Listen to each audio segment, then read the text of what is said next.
Okay, so I've said before on this channel that Gen 1 and Gen 2 are probably the most mysterious when it comes to the earlier versions of Pokemon because they were the first generations that happened. And there's a lot of prototype data that we've never really been able to figure out because even if we had the right ideas, we don't really know the order it would have taken place in because you can just move things around and you still get different results. One of the examples could be in the final version of Pokemon due to cartridge limitations. We know this is why Gen 1 and Gen 2 didn't have all of the content they had, and why some ideas were scrapped, recycled, delayed, moved around basically. And it was a different game. But one of the things that I could never stop thinking about that I couldn't figure out was in Gen 1 was originally supposed to have 9 gym badges. Well, we know for a fact that, I mean, you're looking at it right now, these are the gym badges, but it's obviously not in the right order, and this wasn't the original order. Now, I want to believe that there's either two things that could have happened here. Either the gym order was different, and it still is different, or the final version that we got was a little bit different than what they originally thought in this, like for example here. But at the same time, though, who would that gym leader have been that was missing? Where would they have been located? To answer this, you really have to think about this. So in Gen 1, there were 9 gym leaders. However, this is where it gets interesting. Notice how you see this character right here. This might not be... I can't find this on the internet. You'd have to really look for this. But this character right here, which was originally supposed to be the first gym leader of the Viridian City. However, though, if you look at his gym leader stance, you'll notice, hold on a second, and it kind of looks like Giovanni, but yeah, Giovanni was not the first gym leader. He was Team Rocket's leader. He was later on the 8th gym leader of Viridian City, the same gym, but just later on, though. So they moved the idea around a little bit. Okay, so take a look at this. So maybe at one point this was originally supposed to be Giovanni, but a different character. But then the idea is that they still had this idea, like he would have been the missing gym leader, but maybe Giovanni could have been the 9th gym leader. So basically the way it would play out, you would go to Viridian City, then you go to Pewter City, you would go to Cerulean City, because a lot of the game would still play out the same way. Lieutenant Surge would still be the 4th gym leader instead of the 3rd. Erica would have been the 5th gym leader. I want to believe a lot of these gyms still would have been the same. It's just a few things were out of order, and you're going to see what I mean very shortly here. Koga is the 6th gym leader, Blaine's still 7, but now you have Sabrina's number 8, though. That's interesting.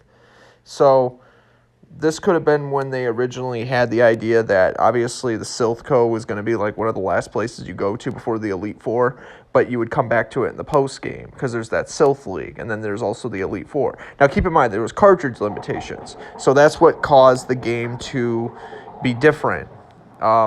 The reason why the story was moved around a lot was because Gen 1 was dealing about Team Rocket trying to take over the world. Giovanni wanted Mewtwo, but they scrapped some of the story elements, and we can prove this.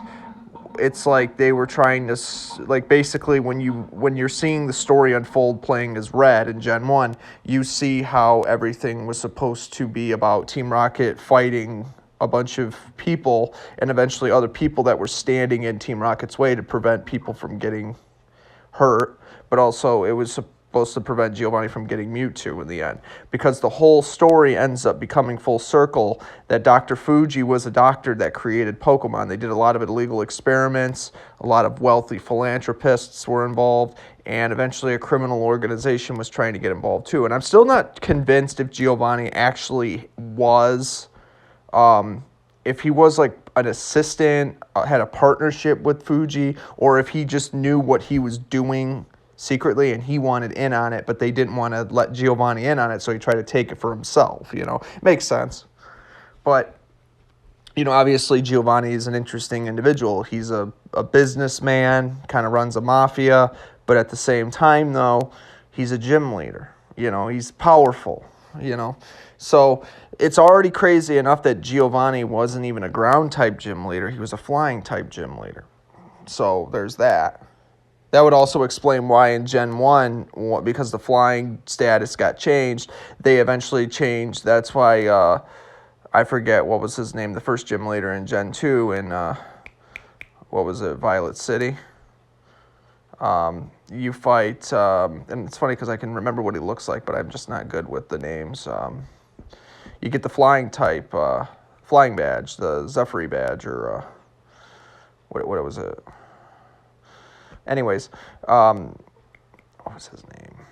But anyways, it's interesting to think how like later concepts that were unused in the final games did get reused as something else later on. So if Giovanni really is the 9th gym leader, then that would mean that he, like, his hideout would have to be somewhere like right here.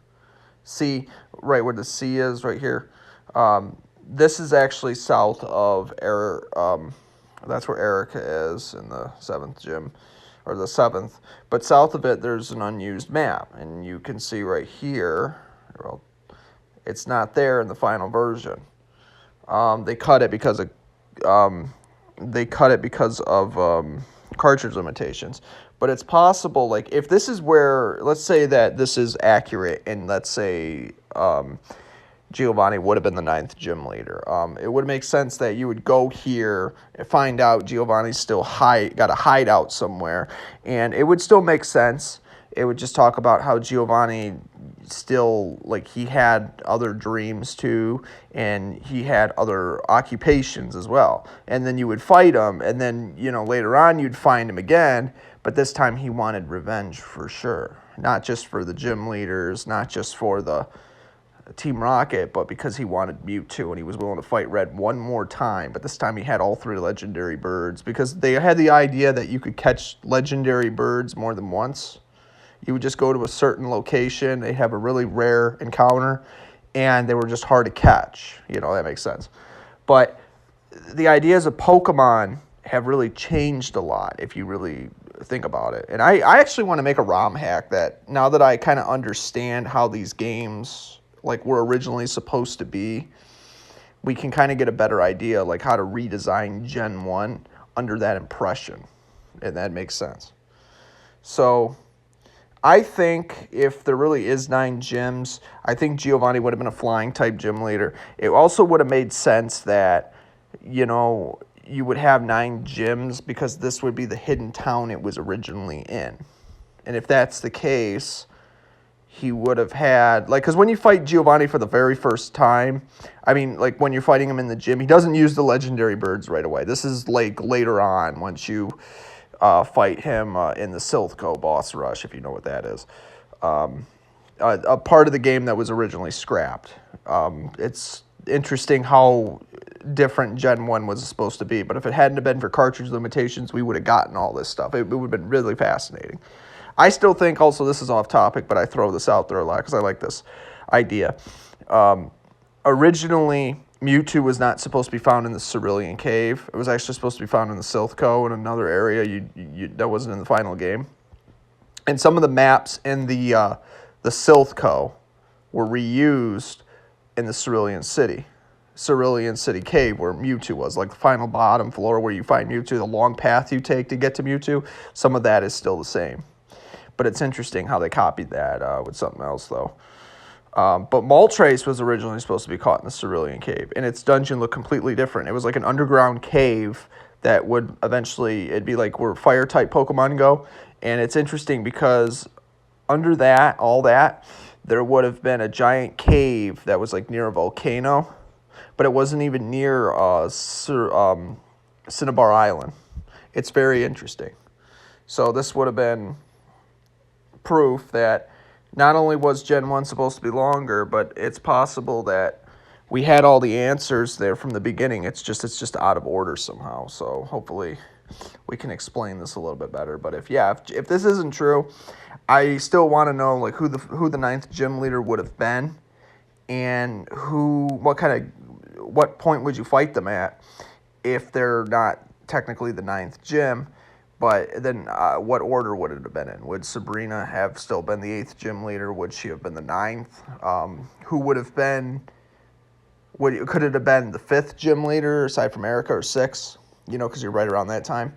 But it's interesting. It really is to think about, because it just makes you wonder, like, how much different the games originally were and what else they had in mind at the time, you know. So again, we don't know everything, but this is just kind of like speculation, though, like throwing that out there. So again, if you like these kind of videos, you know, again, subscribe to this channel and follow the links below if you can. I'd appreciate it.